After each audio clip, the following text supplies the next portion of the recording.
I guess, two questions we're going to consider tonight. Why should we care about the Jewish people? And how do we know that God is real?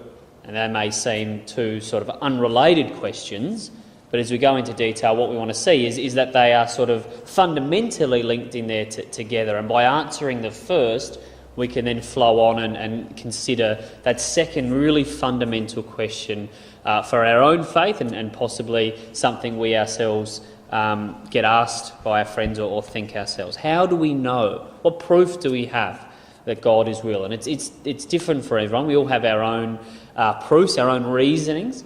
But there are a few things, so we're going to look at one tonight, another one in a few weeks' time. Creation is another one. There are a few things that God has put into the earth now as signposts, as witnesses, as we'll see, that we can be reassured that God is real.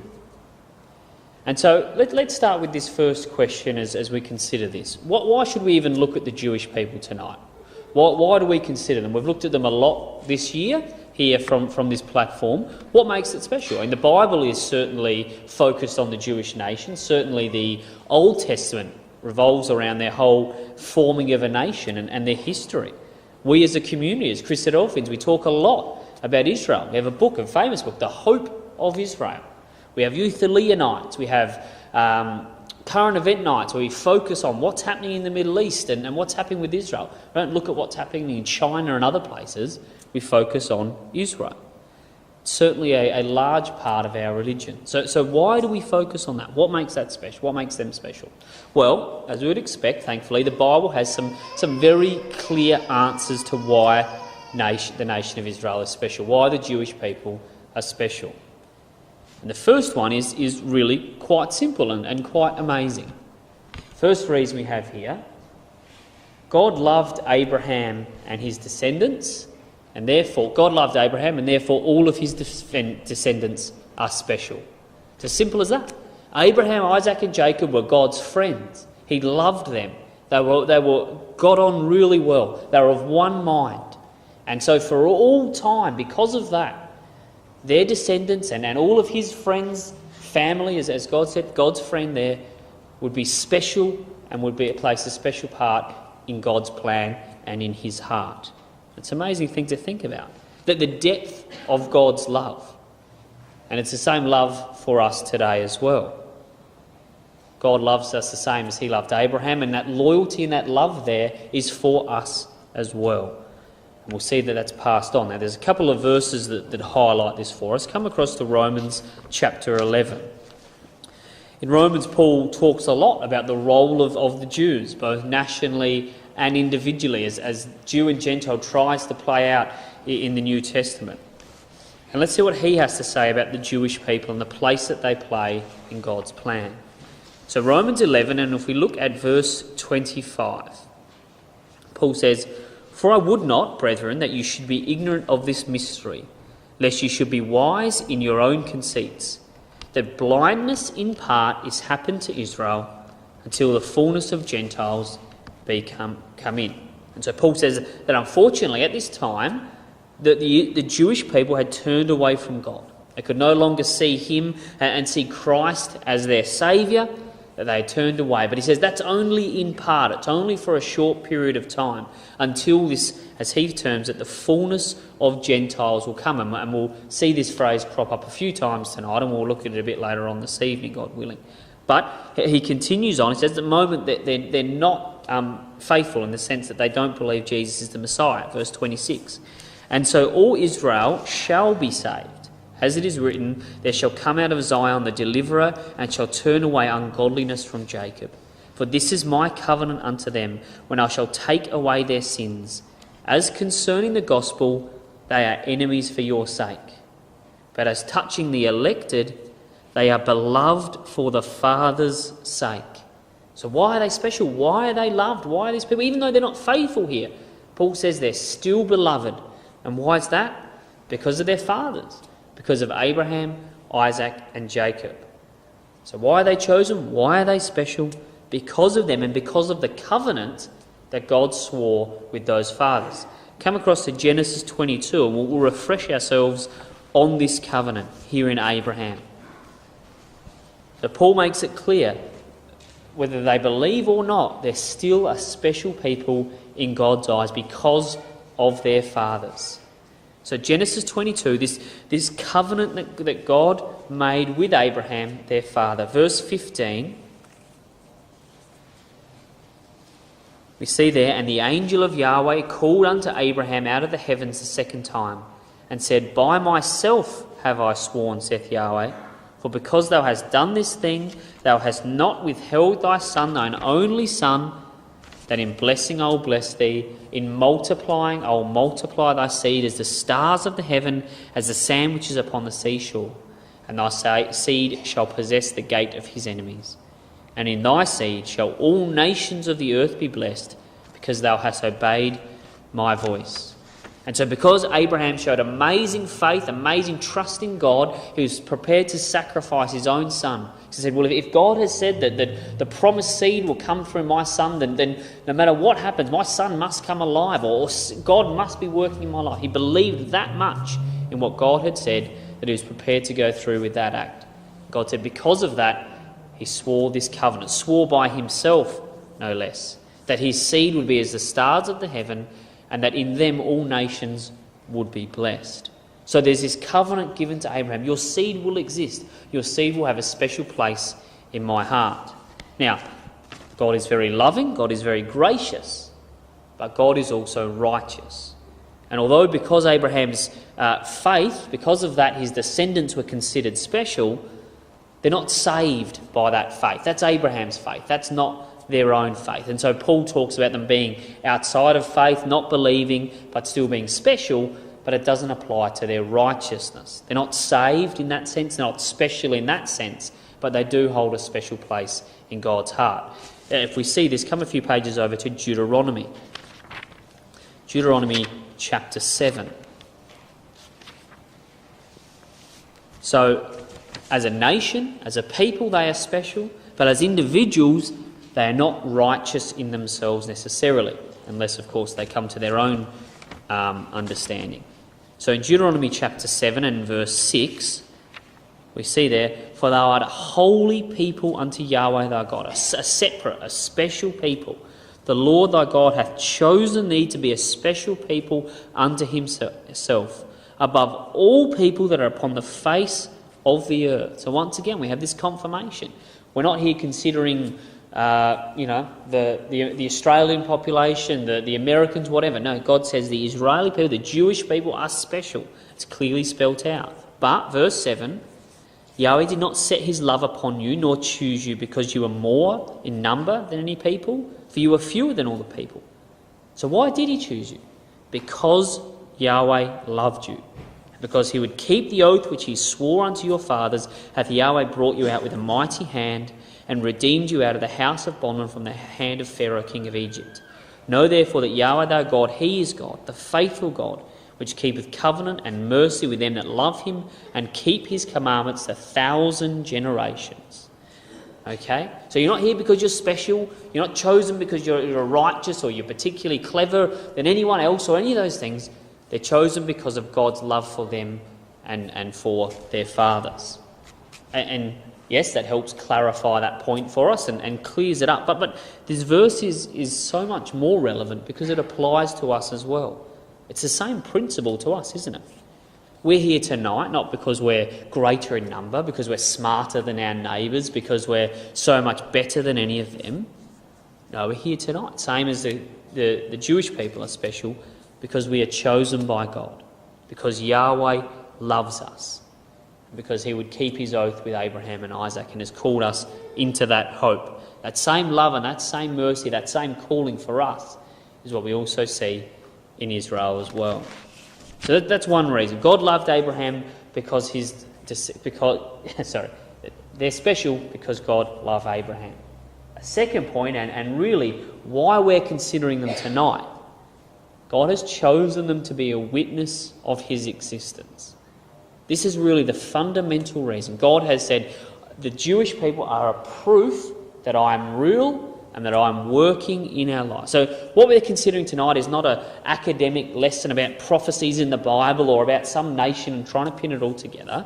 What we are looking at tonight is that really fundamental question. How do you know God is real?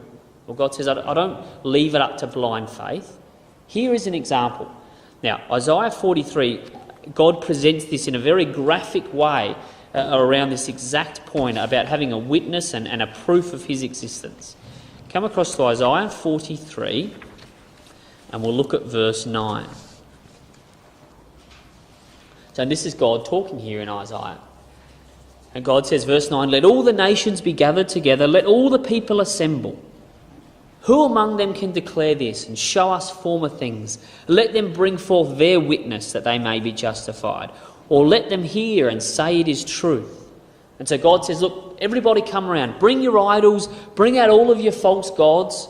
Okay, what is your proof? What, you've got your God there. You've got their idol. What's their proof that they're real? What proof can you show me? Sort of almost a court scene here. Prove to me that your idol is better than me. And there's silence. It says, well, what about me? What proof is there that Yahweh is real? What witness is there that God is working alive in the world? Well, verse 10, God says, no answer there. Well, what about me? You are my witness. And we see verse 1, he's talking about the people of Israel. Jacob, Israel. Verse 3 again, Israel. So this is in this context. He says, you want to know how I'm real? You are my witness, saith Yahweh, my servant whom I have chosen, that ye may know and believe me and understand that I am he. I can't stress it anymore. Know, believe, understand. Before me there was no God formed, neither after me. I am Yahweh. Beside me there is no other Saviour. What a powerful set of verses. God plainly challenges any other idols out there and says, I am real, and the proof of my realness is Israel. So that's what we want to consider tonight. Okay, so why is Israel important? Brilliant. Because they are witnesses of God, which leads us to our question, how do we know God is real? Because of the nation of Israel. What about the nation of Israel? Well, there's lots of reasons, but God has gone through and he's almost prophesied or laid out the whole history of this nation. And so we won't go into specific ones in too much detail, but rather I just want to show a broad overview of how can we be confident. What is this witness? What is this proof that God is real? And one of the ways is God says, look, I'm going to prophesy, I'm going to lay out the whole history of this people, in the past, present for us and future, and you will see that I'm completely in control. Not only will I do miraculous works with these people, but I'll prophesy it hundreds, thousands of years beforehand. So let's go back to one of the first prophecies, Genesis 15, and we'll track our way through this wonderful nation and see God's hand inarguably there in this nation as a hope for our faith. Come across to Genesis 15, and here, once again, God is talking to Abraham, and he's going to outline almost the next 1,000 years in a couple of verses. So Genesis 15 and we'll start at verse 13. And he said unto Abram, know of a surety that thy seed shall be a stranger in a land that is not theirs, shall serve them, and they shall afflict them for 400 years. And also that nation whom thou shalt serve will I judge, and afterwards thou shalt come out with great substance, and thou shalt go to thy fathers in peace, thou shalt be buried in a good old age, but in the 4th generation thou shalt come hither again, for the iniquity of the Amorites is not yet full. And so here he has this amazing prophecy. Hundreds of years before Joseph or Moses or Pharaoh or any of those things, God prophesies these key things that are going to happen. And it's almost given matter-of-factly. This isn't some trumpet-blowing amazing prophecy. This comes about because Abraham is questioning. We see in verse 1 and 2 there, God says, look, fear not Abraham. And Abraham's worried, I'm going to go childless. He's been promised a seed and he doesn't understand. And God says, look, don't worry, Abraham. I've got it all under control. Maybe not in the timeline you're expecting, but just for your information, here's the next 1,000 years of time I've got planned out as exactly what's going to happen. So don't worry, Abraham, it's all under control. So it's almost, as I said, a matter-of-factly type thing. Oh, by the way, here's the blueprint for the next few hundred years. And it turns out exactly as God has prophesied. What were some of these prophecies here we have? Jacob and his family went down to Egypt and they will multiply. We see that in Exodus. The Egyptians enslaved them with hard bondage. That's exactly what happened there. God intervened and brought judgment upon Egypt with the 10 plagues. That happened. The Egyptians, devastated by the plagues, urged the Israelites to leave and gave them great gifts. They would go out with lots, as we saw. Now, as well, Abraham would die. So verse 15, we know that, where that prophesied, that happened. And then 40 years later, the nation would take possessions and they would leave Canaan and they would come out exactly as prophesied. Now, we can sometimes lose the power of this because they're Sunday school stories. We all know this, but don't forget, hundreds of years before this even happened, God had it all planned out exactly, and it occurred exactly as God had prophesied. His angels were working there and making those events happen exactly as he told Abraham they would. Now, let's jump forward then to that time period where they come out, they walk through the land of Canaan, they're about to go now into the promised land. Come across to Deuteronomy 28, where we have our reading this evening and another glimpse of these prophecies. So here's now the second part of their history that would be prophesied.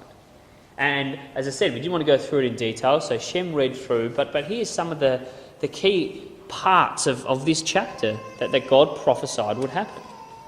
If they disobeyed, hardship and difficult times would come on them. They would be brought out of the land. So even though they were about to go into the land, God said that they would be brought out. They would go into a foreign country.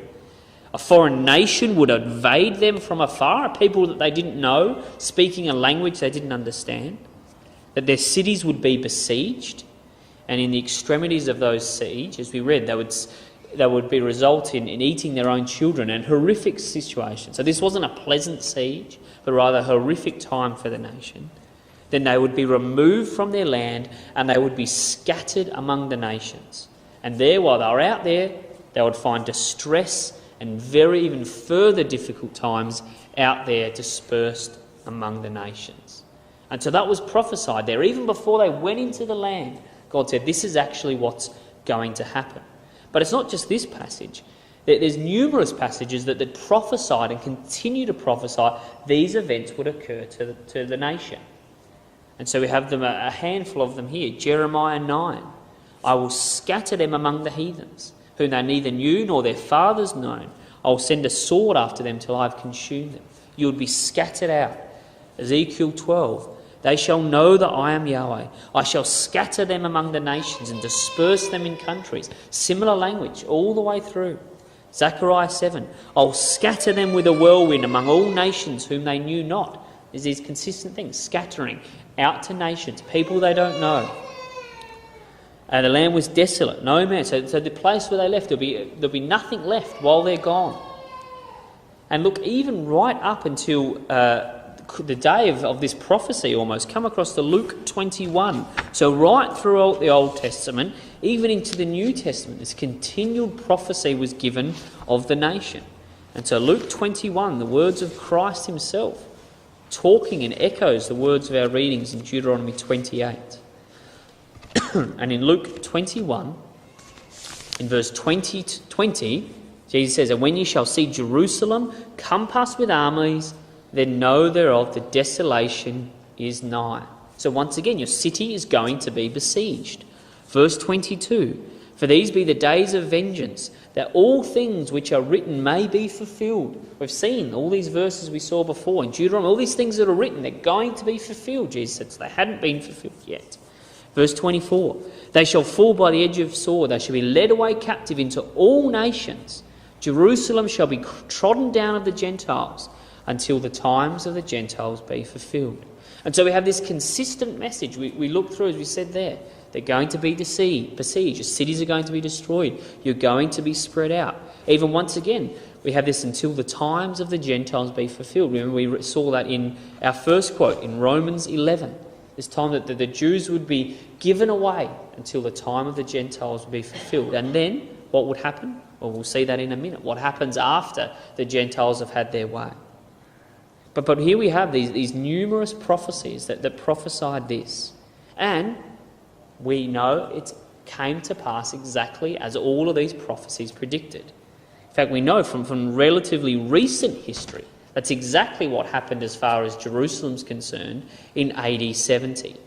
And I thought, what's a way to demonstrate this, and what's a way that potentially we can use to demonstrate to other people? So I thought, well, Wikipedia, it's not exactly the world's most reliable source of information, but it's free, it's available to everyone, it's easy, and it's also unbiased when it comes to religious things. Often it will take a very non-religious view of things, so it certainly isn't held up as a religious document. But even if we turn to Wikipedia itself, something we can tell our friends easily about, so I'll just use that for tonight. We see that it confirms these prophecies are fulfilled.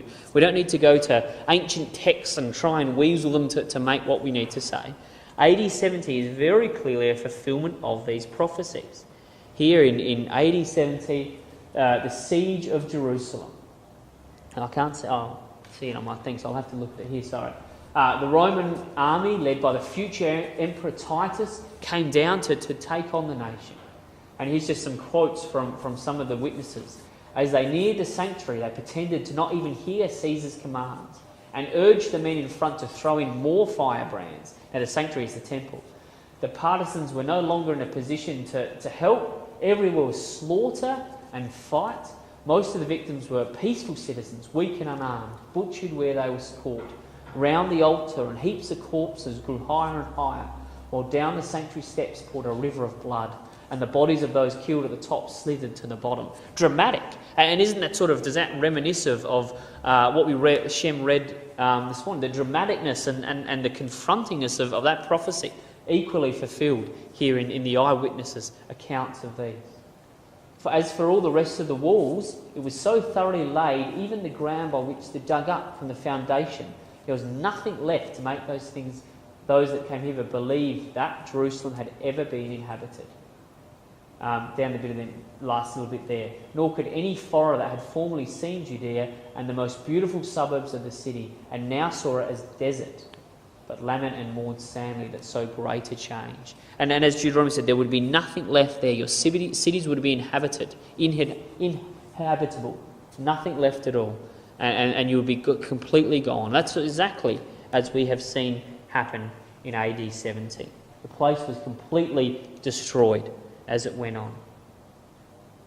And it wasn't just the destruction of AD 70. That was the cities. But we read more about as well, the people being dispersed throughout the land.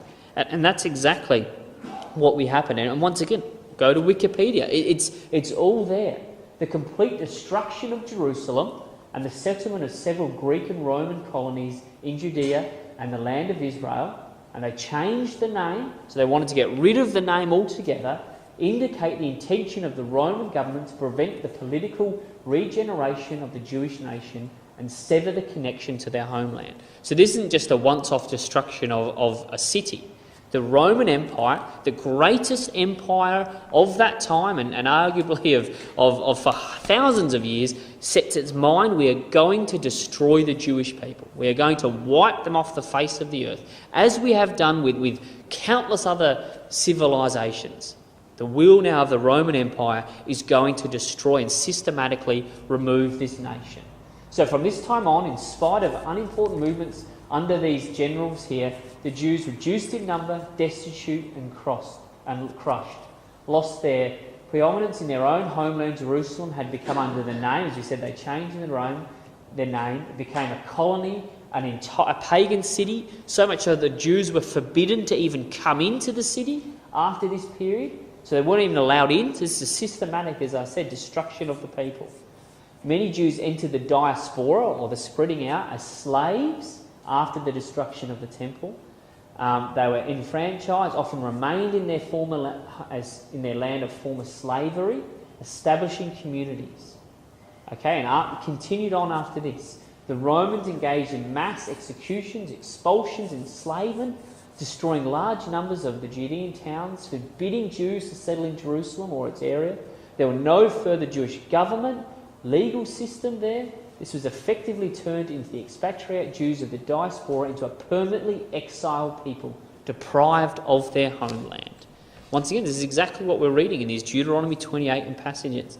But The amazing thing is that they spread these people out, and they would find distress in the nations. Remember, I will scatter you to a people that you don't know. You will spend a lot of time there. You'll be completely distressed and in slavery and over those things. A very difficult time.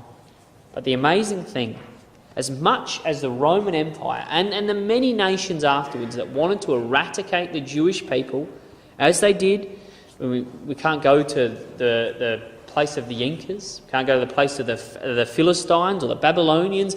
It happens. People are completely eradicated out of history, destroyed, and that's what the Roman Empire wanted to do to the Jewish people.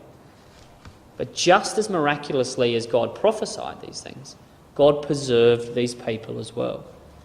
The Jewish people are a witness to God. They can't just be completely destroyed. God has plans for this people. God has prophecies in place for these people. And so it's just as much a miracle that they weren't destroyed.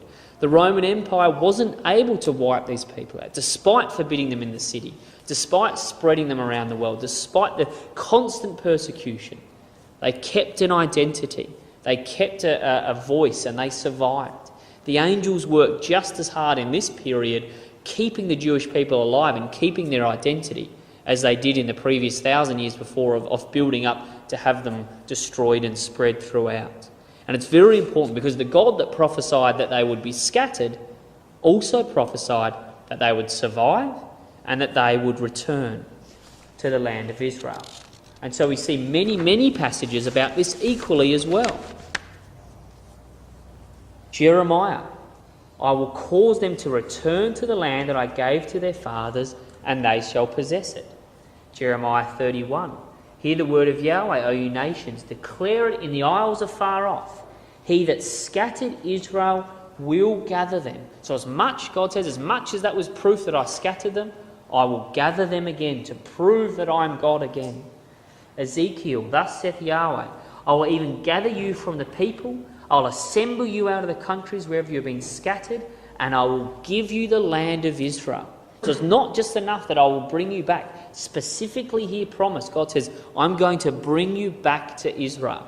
And we'll see the importance of that in a minute. And Ezekiel again, 37, behold, I will take the children of Israel from among the heathen, whither they be gone. I will gather them on every side. I will bring them into their own land. Once again, that's specifically prophesied. And I will make them one nation in the land upon the mountain of Israel. And one king shall be king of them all, as we'll see later on. And so we have these amazing prophecies fulfilled. And these are really exciting for our generation and our time. Because up until 1948, up until those time periods, less than 100 years ago, these prophecies were not fulfilled. People could turn up these prophecies and say to us, well, I don't see Israel on the map. I don't see Jewish people gathered together. These prophecies haven't come to pass. They're a joke. Your God is not real. The Bible's not real. I don't believe in this. And they could have done that. You cannot do that anymore. As of that period, 1948, as of the Zionist movement, as of today, every single one of those verses has come to pass in some form. Not all of it, as we see there, one king gathered together as one nation, they're still to come. But these have now been fulfilled. Exactly as God prophesied. They are a witness. God said, I'm going to spread them out and I'm going to bring them back. You can go to it. We know all that. We know this has been fulfilled. It's a phenomenal proof.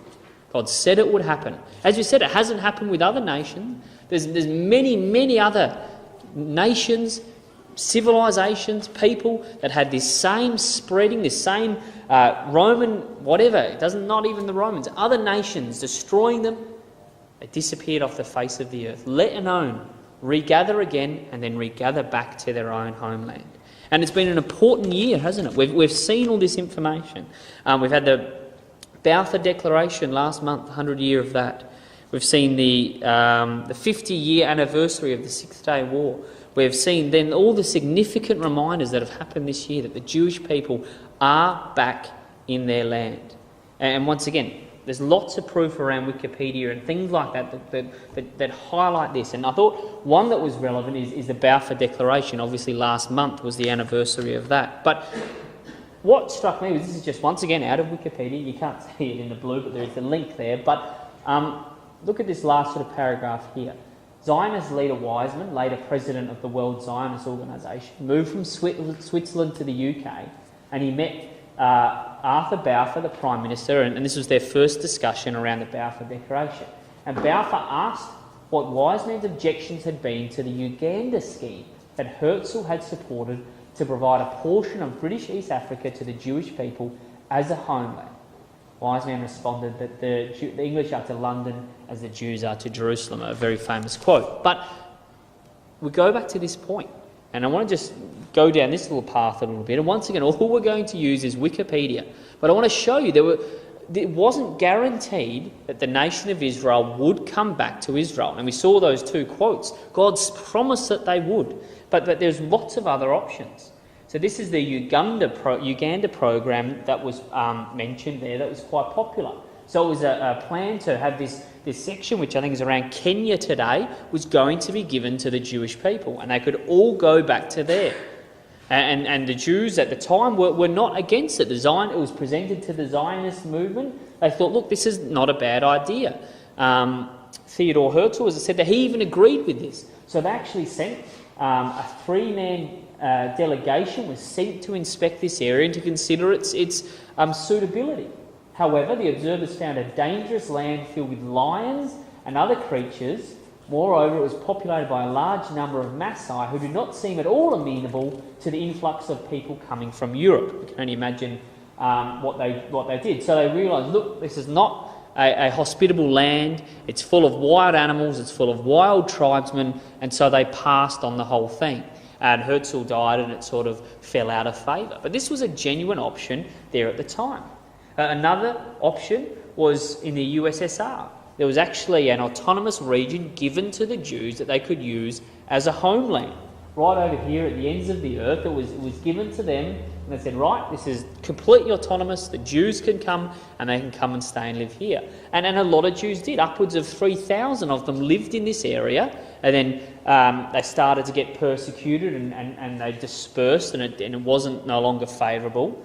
But at a time, this was, in fact, I think there's still a Jewish newspaper there today I read at one time, but it's still a very Jewish area here in this region. This was given to the Jews. That was going to be one potential one. Here's another one which is quite sobering, but this was called the Madagascar solution. Some of you may be aware of it. So here, I'll just read a couple of things.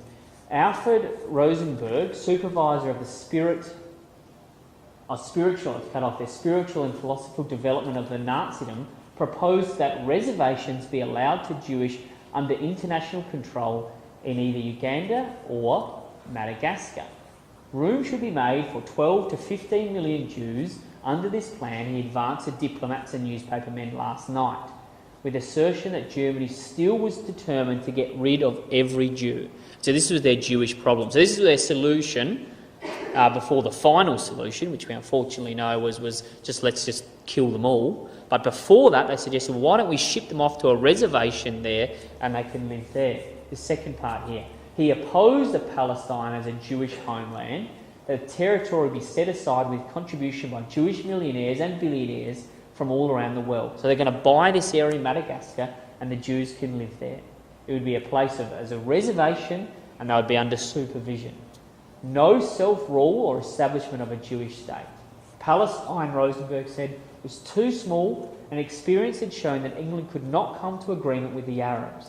An Arab-Jew conference with the British was now going on in London. So you say, look, it's never going to happen. Palestine, it's too much problem. It's not going to happen there. Madagascar is the place. And you see that little third column there. I stress the word reservation, for there can be no talk either at present or in future about a Jewish state. And so even at this time there was undercurrents. And the Nazis are saying, no, these Jews are the problem. We're going to ship them off and send them to Madagascar. And that unfortunately fell apart, and as we said, unfortunately moved to the final solution, which was just the annihilation of the Jews. But at one time, it was going to be Madagascar. So we can't take for granted that the Jews were going to go to their homeland. This one I thought was very interesting. At one time, Tasmania was proposed as a place for the Zionist movement. So it was supported by the Premier, Robert Cosgrove, said, yep, I'm happy for a section of Tasmania to be sectioned aside and that to be the new Jewish homeland. And so Critchley Parker Jr. proposed that it go there. He surveyed the area. In fact, he went out there and he surveyed the area. In fact, he was inexperienced in hiking and he actually died. You can go, there's pictures of his tombstone there out in the Tasmanian bush there where he died. And after he died, the idea sort of fell apart providentially. But at one point, Tasmania was seriously considered for the homeland of the Jews. So the Premier said he accepts in principle the proposal that a settlement of Jewish migrants should be established in Tasmania. And so all of these numerous options, but God had said, no, you're going to return to the land of Israel. You're going to return to the mountains of Israel. And so all these various schemes and ideas were tried to be played out, but no, they couldn't be fulfilled. God ensured that they went back to their land. Now, as we know, I said there, the Balfour Declaration and all that was told there, and then the amazing prophecy and the things that went on. It's not just a letter, it then went on to law so that it couldn't be changed, and all of the, and Matt Oliver touched on it a couple of weeks ago, all the convoluted things that had to happen on the world scene to make this come about.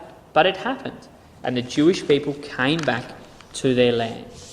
And so that then brings us to our time now. We've looked at the past with the Jews, laid out perfectly throughout the Old Testament, even up to the New Testament, fulfilled exactly as prophesied. Then the other prophecy said, look, they will return to the land, they will have their nation back again, fulfilled exactly as God had said. So what about the future? What's the witness that we have today? Well, God said they will return back to the land, as I said, and they're starting to. I think the tipping point was recently where there's more Jews inside the land than those outside in other areas. But still, there's lots of Jews around the area. So this hasn't been totally fulfilled.